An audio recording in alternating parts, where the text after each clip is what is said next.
সাংবাদিক বন্ধু বান্ধৱীসকল, আজি গুৱাহাটী মেডিকেল কলেজত মাতৃ আৰু শিশুৰ এখন নতুন চিকিৎসালয়ৰ ভৱন আমি উদ্বোধন কৰিলোঁ।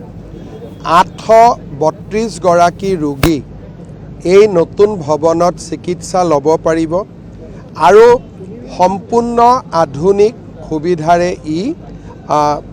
সকলো ফালৰ পৰা সৰ্বাংগ সুন্দৰ। মই আপোনালোকক অনুৰোধো জনাম যে কোনোবা এটা সময়ত আহি আপোনালোকে হস্পিটেল বিল্ডিংটো চাব পাৰে।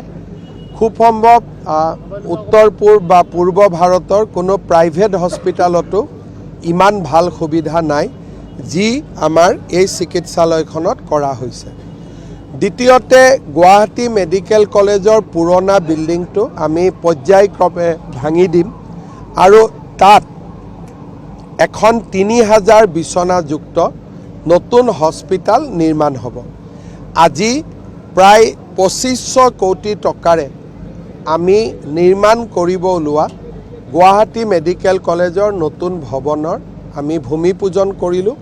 ইয়াৰ আধাৰশিলা প্ৰধানমন্ত্ৰী নৰেন্দ্ৰ মোদী ডাঙৰীয়াই গুৱাহাটীৰ খানাপাৰা 2 বছৰ আগতে কৰি থৈ গৈছিল।